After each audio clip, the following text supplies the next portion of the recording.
Pwede itong palakpakan ng Ginoo sa mga kami.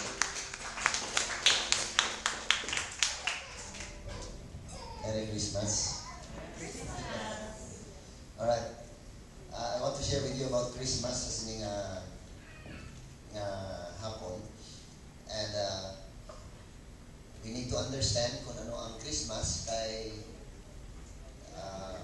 madamo pala sa mga tao nga lain-lain ang meaning sa Christmas. To some, ang Christmas ay pagpapatawad. To some, ang Christmas ay pagpalangga. And most, ang paghatag regalo. But we know na madamo kita sa pwedeng ihatag na meaning sa Christmas. But I want to share with you something medyo amazing and wonderful. Alright? Because God has given us a wonderful life. Okay. I want you to open with me in the book of Isaiah, chapter 9. In verse 6 and verse 7. Okay.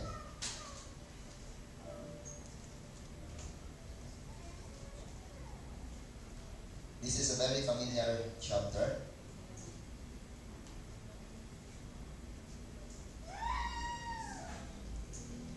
Isaiah 9 in verse 6 and in verse 7.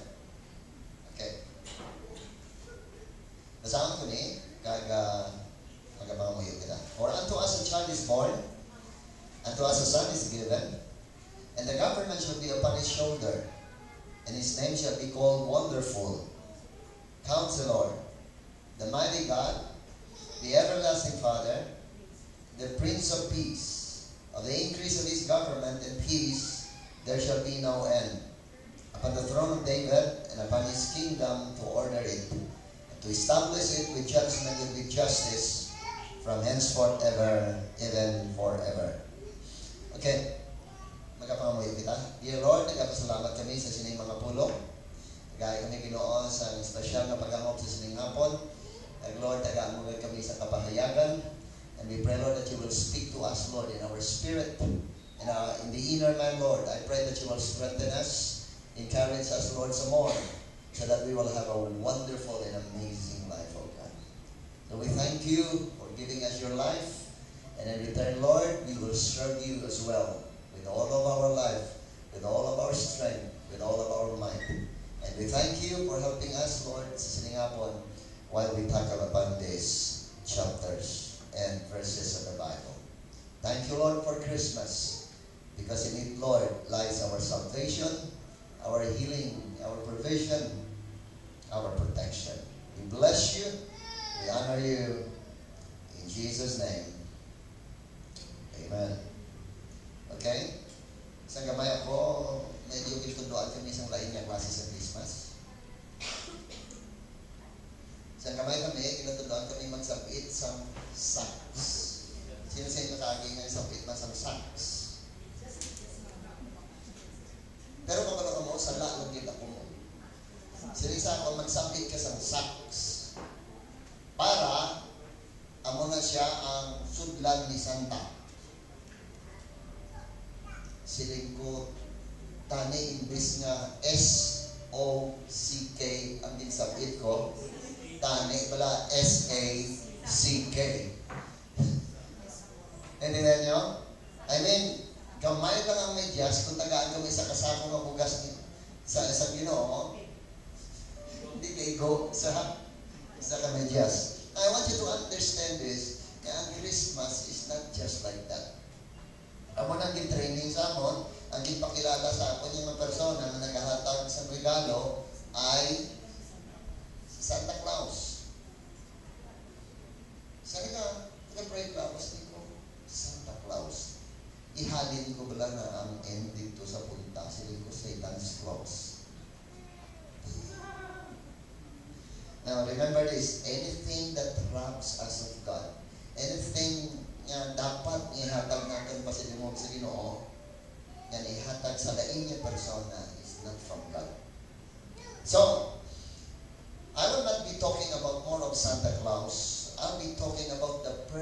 nga ang naging kapangdanan sa Pasko. Alright. Dito pala sa binasa naton, I will be focusing on one word lang. Okay? Isa lang ka word. Isa na ang dibata. Siling dire. For unto us a child is born, and unto us a son is given, and the government shall be upon his shoulder, and his name shall be called. Shall be called? Sino sa inyo ang nanamian sa ngalan niya ini? Ang ngalan niya, si Makatilingala. His name is Wonderful. Kung tanawin natin siya, he is really wonderful. Kaya isa-isahon pala natin ha, ikaw pa mo sa mga bagay yung maamatawag natin is wonderful. Imagine nyo, ang ato niya nga Heavenly Father, nag-ordain sa ngalan sa iyang bugtong anak, kag inhingalanan niya nga wonderful.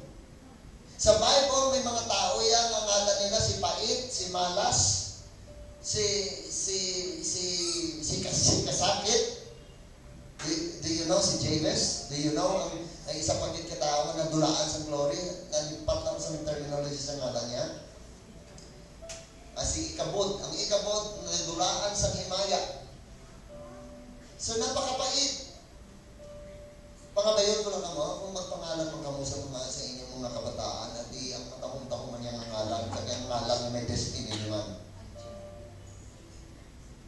Hindi niya pagpangalanan sa kapaitan, hindi niya pagpangalanan sa mga kamalasan. Pangalanan niyo sa pangamayo. Nami iyang Ginoo kay nga, He called His Son Wonderful. When you look at His Son, He said, Wonderful! Di ba pag magtulong natin sa atong anak, suppose dapat ang atong expression is wonderful. Now, I want you to have a little play sa siningapon, okay? Dili ka mo ya, ang inyo yung napan, ang inyo yung word is amazing. Dili ya, wonderful. Okay? Pag nagamo ka na, dili ya, amazing. Good. Amazing and wonderful. Okay. So, tanawan niyo bala si Jesus ha? Si Jesus, He is the person na naging kapangdanan yung amay Paskwa. Don't you know that He has 256 names in the Bible?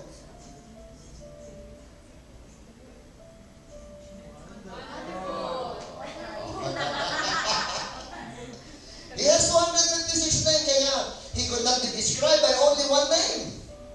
He got 256 names. And so, amazing. Of course. Kahapon nag-discuss kami dire. Ang ilang expression, uyak man ta. Sining ko, don't you know ang expression niya na nag-connote some fear and shame? And it's none of God. Kaya nga, amo na maabot sa imo.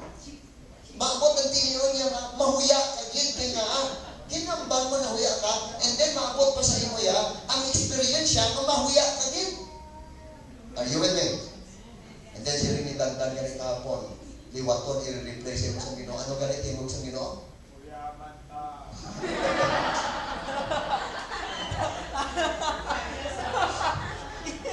Hindi mo luya. Di ba naman sa Bible niya? Naghatang rin namin Ginoo ka sila. Di ba naman sa Ginoo? Once kayo pakiwala mo siya, once kayo ikahuya mo yan, ikahuya ka man niya, di hambalong ka niya, Dan, ano ganit? Uyaman ta. Alright, so, He had 256 names, and therefore it's Wonderful! Amazing! He had a wonderful birth. Remember? Kakaiba ang iyang birth. He has a virgin birth. Wonderful! Amazing!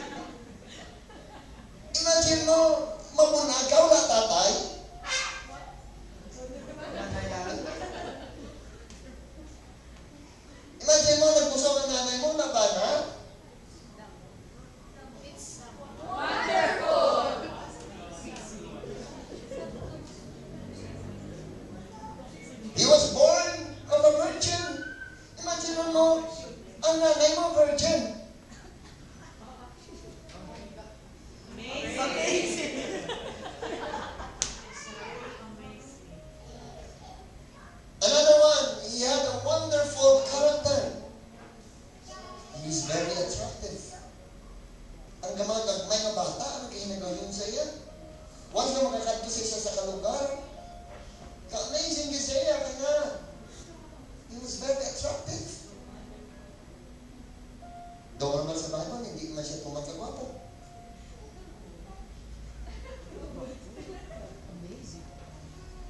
Hindi ba lang? Isang hindi kayo gwapo, basta makawiwili ka ba? Not only that, at the age of 12, he confounded the doctors of the law. Imagine mo, at the age of 12, ang pamangkot niya shook the wisdom of the doctors of the law in his time. Isn't it?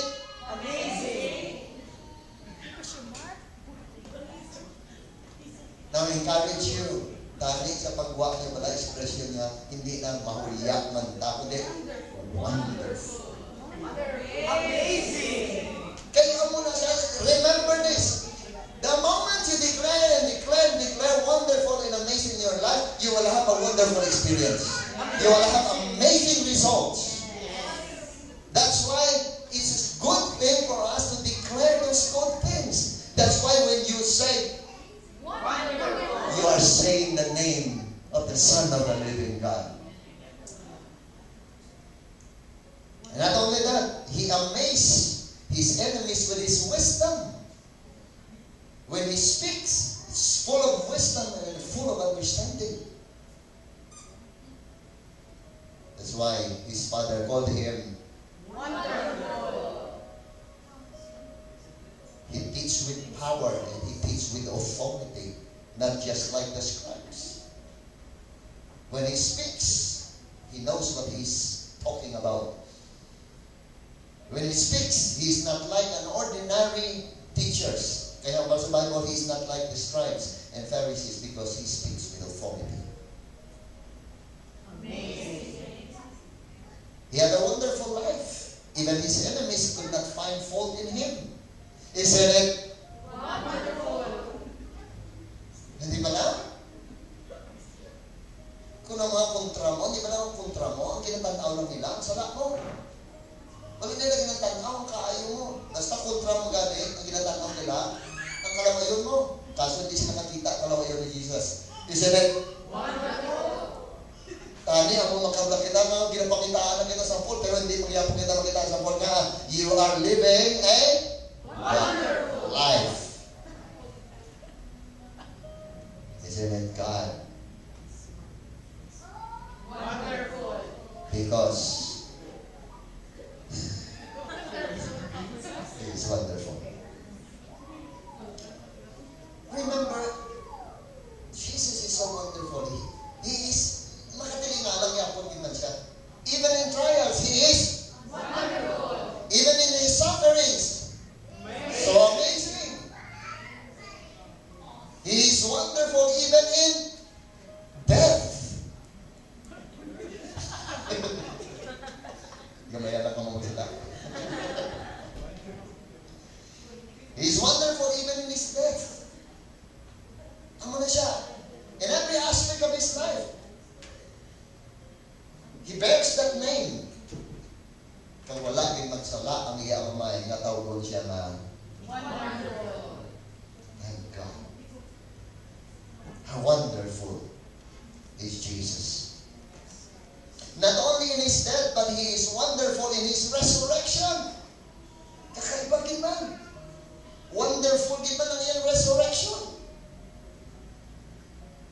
Imagine naman, He is the firstborn of every creature. Ang mga